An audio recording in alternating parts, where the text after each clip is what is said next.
Hello. Anyone around on this fine Wednesday morning? Thought I would pop in and see who's on the YouTube and say hello. Um, Usually when I do live streams, they're spontaneous, and such it is today. I have a little bit of time, and I thought I'd see who's out there. Some of my friends' familiar faces on YouTube.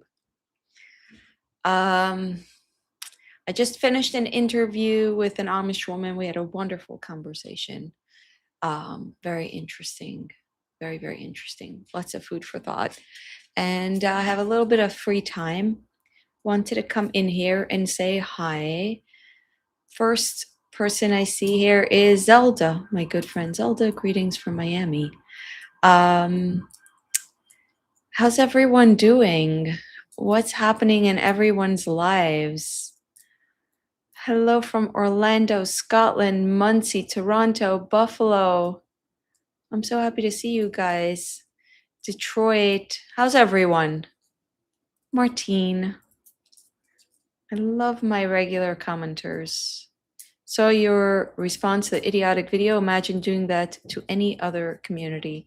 Well, I believe this guy, Tyler Oliveira, who did the response, the coverage of the Hasidic community, um, does videos like that on various communities, I think. Actually, I had an interesting experience with Tyler Oliveira maybe 2 years ago. I'm not sure.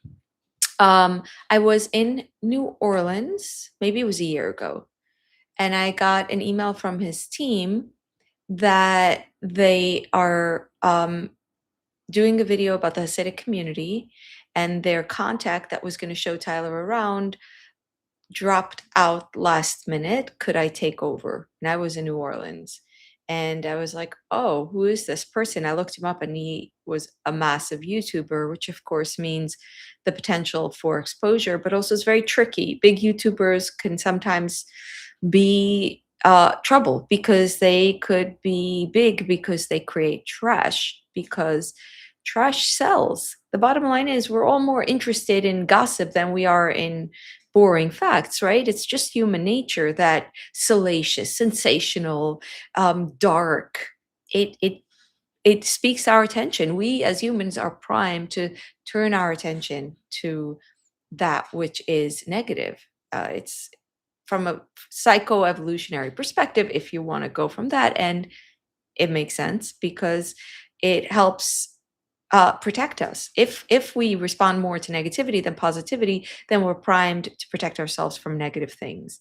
But even if you don't go with a evolutionary psychology angle, we all know good juicy gossip is delicious. I mean, I'm not above that, but I understand as a human to try to temper it, and I understand as a content creator to be mindful of it. So anyway, Tyler's team, actually, he's big, so he doesn't reach out to people directly.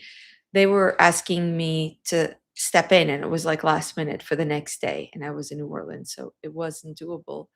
But in the process, I looked into him and I tried to make sense of what he was doing because his content that I watched, he went to inside America's poorest or most inbred or craziest town. It was very hard for me to understand what had really happened. The video was so heavily edited and moved so fast, and was so much punch, punch, punch of like coming at the viewer with like punchlines almost. It's like a comedian where you're getting punchlines that you get a, a reaction out of, but outside of that I couldn't contextualize it. Like the people he was speaking to were saying outrageous things, but I was struggling to understand the context in which these outrageous things were brought out of people, and it made me feel very uneasy, and I felt sorry for the people who had gotten caught up in his project, and it made me feel like I don't know that this guy's like I don't it made me curious about the behind the scenes. And now with a video about Curious Joel, I actually got to hear a little bit about the behind the scenes. um I heard from a lot of people from Curious Joel, and um, it a lot of what I heard were people reporting that they spoke to Tyler Oliveira. My cat, Mona, say hi. This is Miss Mona Malona. She wears a red bow. She has a sister, Chloe, that's more shy. Chloe is the gray one. Mona, say hi. Mona, say hi. Um, so anyway, what I heard from behind the scenes about Tyler Oliveira was that um, people spoke to him for quite a while. It ended up being for just seconds in the video. So one person said 25 minutes, another person said 25 minutes that they spoke to him and they ended up in the video. Also, I feel so sorry for the people caught up in it because they're getting a lot of negative attention from the community. People in the community are like, why did you talk to him? Why? Like, I feel sorry for them. First of all, a lot of people didn't know they were being recorded. And second of all, they were being caught off guard and they're being heavily edited, and now there are a whole bunch of like internal jokes. And I do find them funny, making fun of the word against, because a guy said we are against Zionism. So like people now it's become a joke, against. I'm against gefilte fish. It's funny, but it's also sad for the people who are now being shamed. I feel sorry for them. Anyway, that whole saga is really ugly and sad. I am so tired of it, to be honest. I really am. My head is elsewhere. I have a wedding in Monroe tomorrow in Curious Joel, and I just did an interview about Amish living, and I'm working on other things. And it's just like every time I open the internet and see this Curious Joel saga, I feel sad. Um. Anyway, hello, Yepper Shepherd, who's a member for 17 months. Thank you so much. Oh my God, I'm so grateful for my channel members. I can't even tell you. It's such a huge help. So happy to catch a live from you. Thank you. This live might not survive afterwards. I am tired out, exhausted, a little bit delirious from a long day, and I'm probably semi-incoherent. Um, greetings from New Zealand is Kiwi Bluebird. Coral Springs, Florida. I hope it is nice and warm for you guys because it's freezing cold here in New York. We're in a really freezing week, and my son in Minnesota has well below freezing temperatures for a week. I hope he survives. Yes, Fiona, tired and cold. That's how I feel as well. Revolutionary Transformation says, I truly enjoy watching all your videos and I've learned so much. I'm so happy, Hadassah. It means so much to me. I feel like I have a very varied audience, diverse audience, and people come to my videos for different things. But in the end of the day, my hope is to educate. Like my hope is to share information, share knowledge. I feel like that's a very valuable thing. So I'm always happy when that's what people take away. Although if you take away from it other things, like spirituality, then I'm happy as well. But it's like it feels like I'm being heard when people learn from the content and the voices that are on my channel. Lancaster, Pennsylvania. Hi, Chaved to Leela. Yeah, Tahila. Um, that's topical. New York City, good keeping warm, says Ellen. I remember that Mad Men episode. What am I missing? I don't know what we're talking about, Julie. Raphael says, I've been talking to everyone about your Curious Joel here in Baltimore. Everyone has been talking about Curious Joel.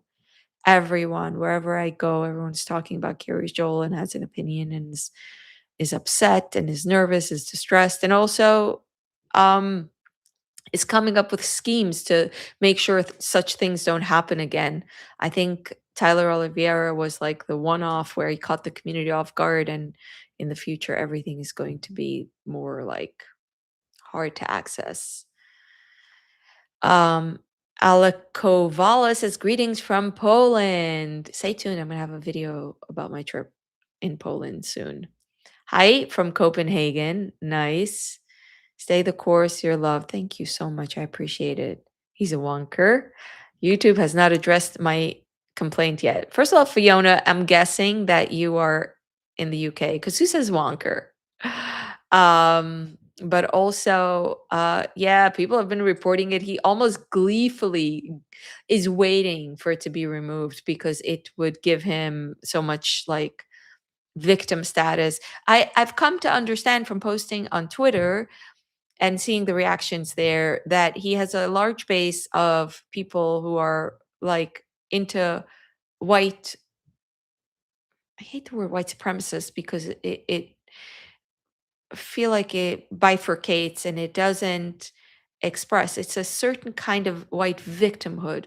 White people are being maligned. It's our country. Like I'll look at the profile of people who comment on his on my tweets, and they'll be like, white people built this country, white people will take it back. That sentiment seems to be prevalent among his defenders, and the content he creates is really a little bit about white people's like this kind of racism and this like we're aggrieved white aggrievement. White people are being um pushed out and being wronged, and here's all the ways that that's happening, and his content is supposedly journalism proving it. When I first watched the video, I didn't understand that. I didn't understand that there was like a white aggrievement element to the whole thing.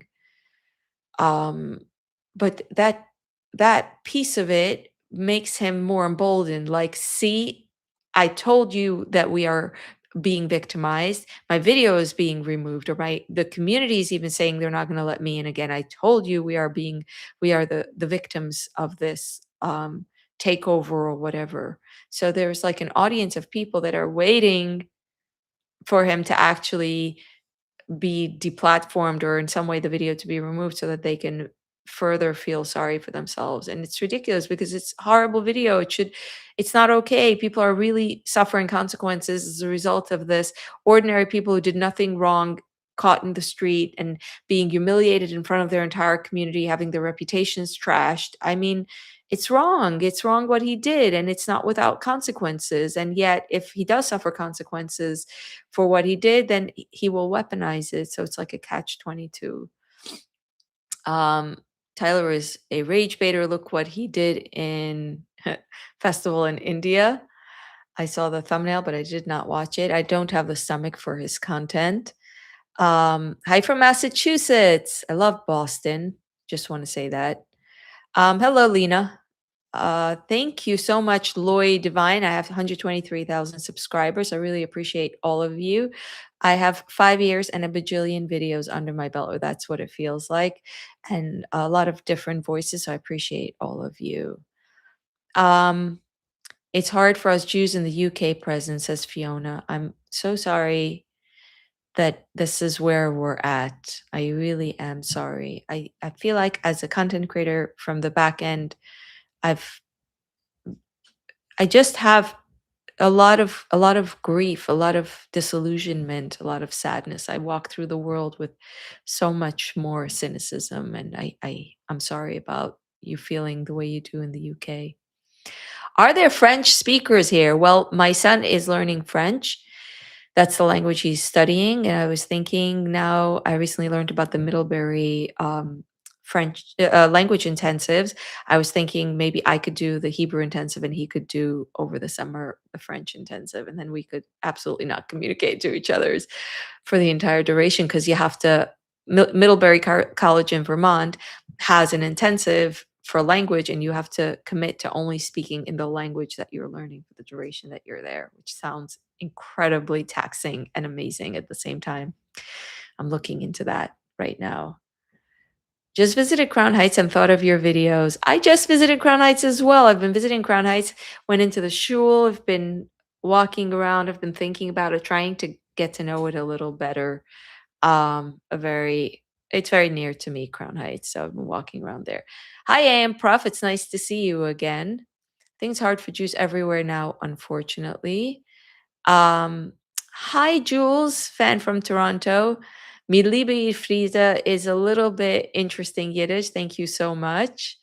Um, Me name. Okay, AM Prof, I think, is trying French. Pearl would make chopped liver of Tyler. I actually hung out with Pearl this week, and I asked her before, "Do you think you could make we could make a short response?" We didn't have a chance to do it. Um, she's so fun. She is so incredible. She's so fearless, and I really enjoy Pearl so much. Um, she's been for years. I've been connected to her. I'm hoping that we'll do another video soon. I actually just asked her this morning, but I would have loved to have the opportunity to record a few words of her response in a video. It just didn't come up. We didn't have the opportunity. My tailor is rich. Frida, thanks for your great work from California. Thank you. There is a YouTuber named Peter Santinello who does similar kinds of culture content, but has done much more respectfully and thoughtfully. Peter Santinello did a series of videos on the Hasidic community. The community loved it. People in the community absolutely loved it. Hey, thank you all for the love.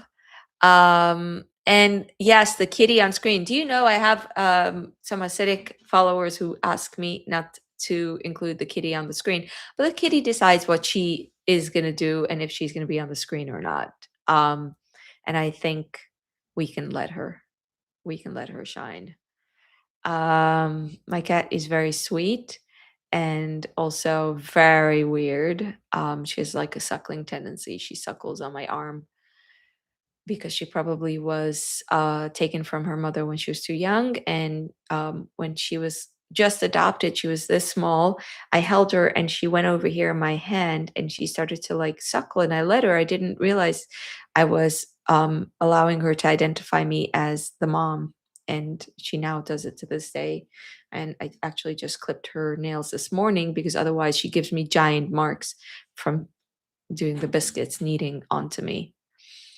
Um, don't you love it? I should do a cat YouTube channel and quit all the other stuff. All I want to do is talk about cats and weather in New York City anyway.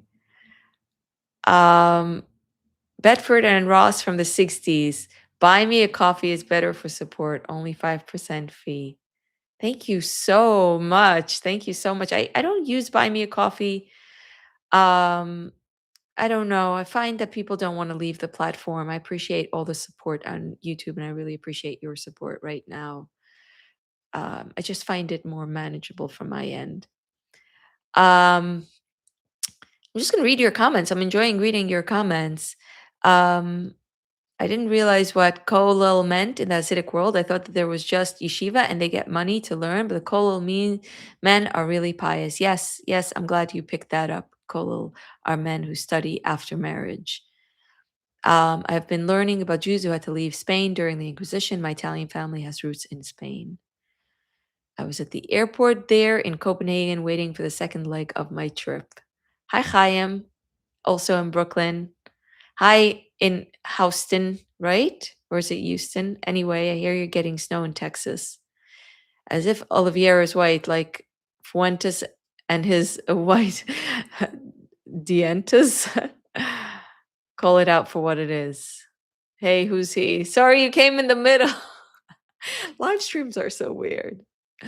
Words matter, yet also need to be careful with even your words due to algorithms and what others will jump on you for. Yes. And also, I don't like when it feels like jargon. I don't like when it feels like you're repeating what is like prepackaged. I like to pick words that feel like I'm thinking them. And sometimes there are words that end up feeling too much like I've said it, I've heard it. I think being careful about words that have almost lost their meaning from having been repeated so many times. For me, thinking about not using them, it helps me feel more connected to my language. I'm not sure if what I'm saying is clear. Hi from a Russian Jew. Thank you very much for your work. Do Satmar Jews visit Oman, or is it very rare for them to travel around the world? Well, I come from a Satmar family, and I have two brothers that have visited Oman. I think more, but two that have gone regularly because there are quite a few Satmars that are also into Breslov or become Breslov while being in the Satmar system. It's a little complicated, but it's like people who don't find Satmar to be spiritually fulfilling enough will become attached within Satmar to Breslov. institutions or Breslov leaders. And even though their children still attend Satmar schools and they're still officially affiliated with Satmar, they get spiritual sustenance from Breslov. So I think it's fairly common for Satmar followers to also be Breslov and then go to Oman, which is where the Breslov, Reb Nachman of Breslov is buried. Does your son speak Yiddish? Not enough. Not enough. What comments is she reading? They are not the YouTube comments. So if you do a live stream, you have comments coming in a chat. It's different from the actual YouTube comments. So YouTube comments are separate. After the live, if I keep it up, then you can leave comments afterwards. But while something is live, meaning you're watching it in real time, then I have a chat to the side, and I get to see what you're typing as I'm online, and that's what I'm reading to you guys. Variety is the spice of life. Now the present administration is about White A. Sadly, and Dove. Hi Frida, I'm in Brooklyn and I'm loving your content. I've always been curious about the city community. The more I learn, the more I want to know. That's how I feel. Also, the video was 100% weaponized and manipulated, which is true. Um, Canada, Tucker, Megan, and Fuentes are some of the sickest people, says Lena K. Cruz Brighton says, I watched it. He was very friendly to the Indians in that village. Nothing like Curious Joel. Oh, that's interesting. You know what struck me about the Tyler Oliveira video in hindsight was people actually did give him a fair bit of information. A lot of it he didn't believe, but also a lot of it he buried towards the end of the video. And so the video ends up being very negative. From my experience as a YouTuber, the vast majority of viewers click out of a video, I don't know, 5 minutes in, 30% in. A 40-minute video like that will have a very low watch through rate to the end. A lot of people will click it, watch the first 10 minutes, 5 minutes, and then leave it. People have very short attention spans. And while there is a percentage that will watch to the end, it's a small percentage. And so, in hindsight, I think he ended up having a fair bit of decent conversation with people, but he just cut it really strongly. The editing buried it. So even if he did have good conversations with people, it's very hard to see. And he also was very much not believing people. He was very much he went in not wanting to see the to hear people out, not wanting to see the truth, and he left not seeing the truth. Also, I have to say, I've had so many conversations with different people about the guy who speaks early in the video and says that we have like 17, 18 children. And everyone is baffled by why he said that. Because 17, 18 children is the absolute extreme anomaly and is the highest number. Some people know someone who had 20 children and some of the children passed away. But I think 18 is the highest we know. And me having a family of, being in a family of 15 is very high. Although when I was a child, because I'm the fifth, I didn't experience being in in the large end because when I was a child, we had 8 children, then we had 10, then we had 12. So I didn't have the experience of a childhood where we had the largest family, but now we have of the largest families. So we're all trying to figure out why this guy said 16, 17, or he said 17, 18. And I heard different theories. Like one person insisted he was sarcastic, he was just joking. Another person said he had a broken English and clearly, and he misunderstood the question to be what are the largest a family gets here? So he said 17, 18. Um, uh, Someone else thought that he said 17, 18 because he thought he was so naive. He is so steeped in a frame of mind where it's like, oh, look at them, they admire us, our lifestyle. There are some people who are very naive and don't realize what the outside world thinks of the community and thinks that the outside world admires the Hasidic community, and that can come from secular people stopping Hasidim and saying, wow, you have so many children, it's so beautiful. And they might be like, look at us, we're making such a good impression. Everyone is so, we're honoring God's name. So maybe he was like, oh, look, let me say like these honorable things. Zionism again is Judaism is against Zionism, and we have these enormous families. I don't know. I can't make it out. When I watched it, I was completely flummoxed by the fact that he said 1718, but it was so heavily edited that it's not entirely clear what he's articulating. What's very clear is he's very innocent, and he doesn't speak English well, and there's definitely a language barrier, and that's before whatever is lost in translation, which can be quite a bit. So I don't know. Maybe you guys can leave comments giving other ideas of what he was thinking.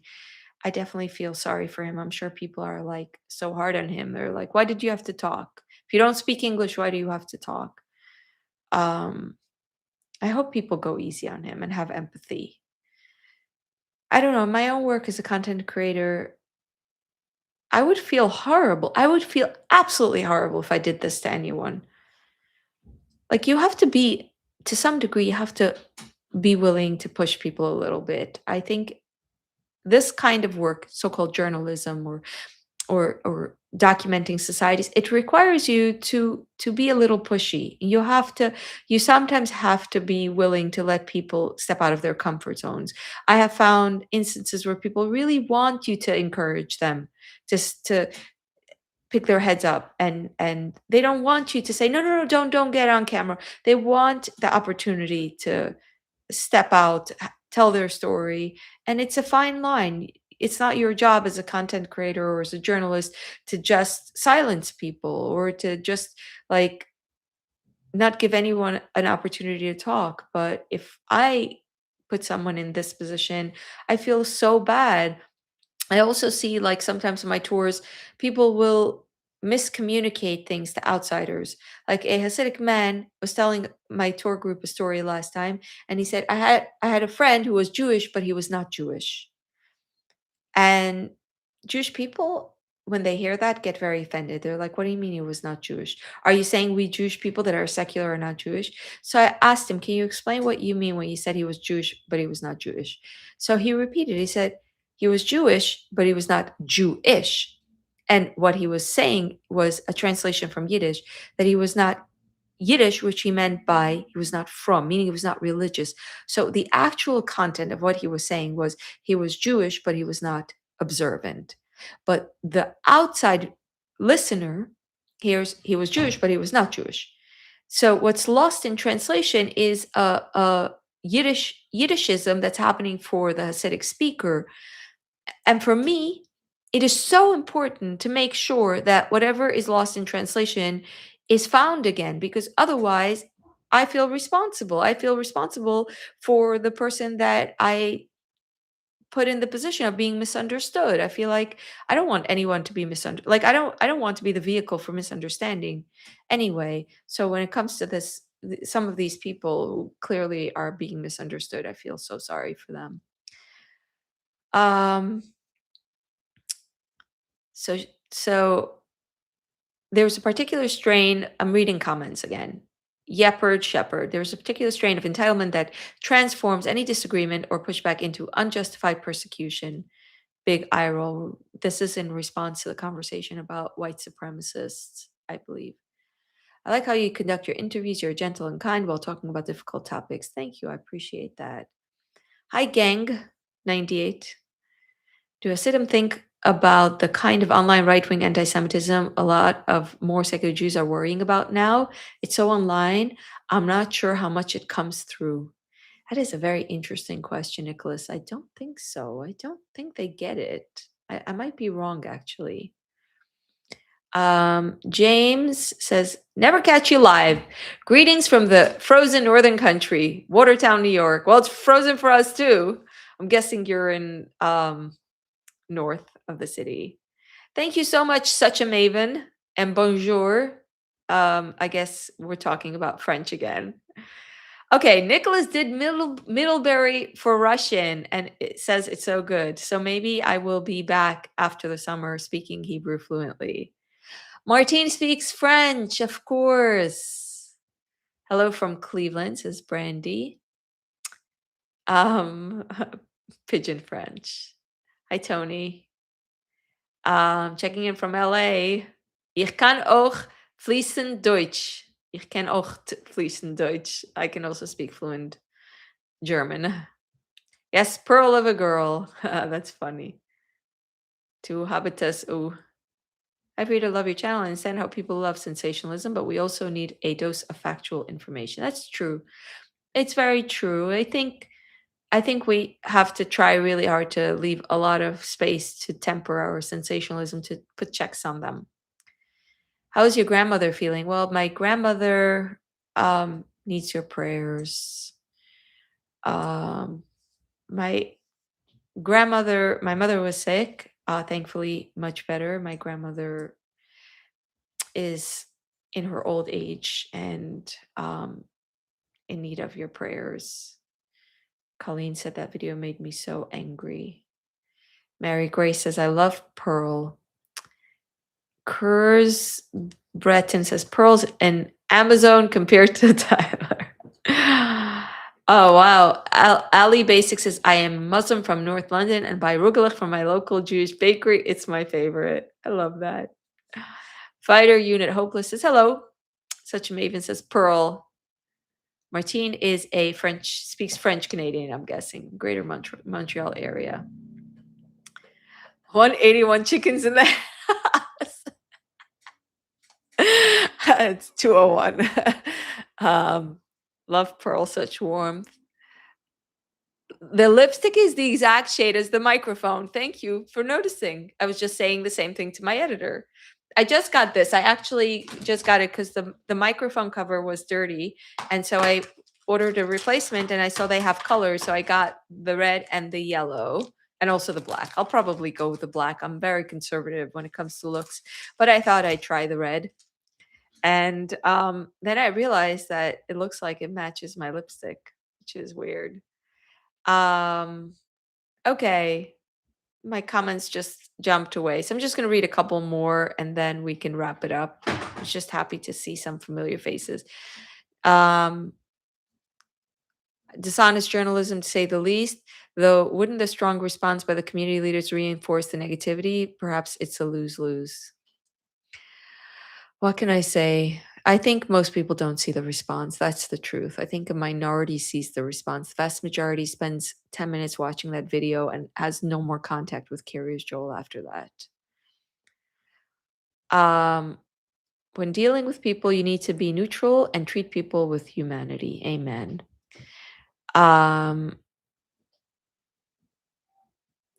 Okay, someone has a question. I assumed he meant 7 to 8 and accidentally said 17 to 18 because English isn't his first language and he got confused. Just a theory that I came up with watching the video. That is interesting. So this guy who said that the average family 17 to 18 children maybe misspoke. I can't imagine that his English is so poor that he doesn't even know numbers down. Although if I'm in Israel and I try to speak Hebrew, I could make a mistake about numbers like that. So maybe it's that. That's an interesting theory, actually. Keep your theories coming.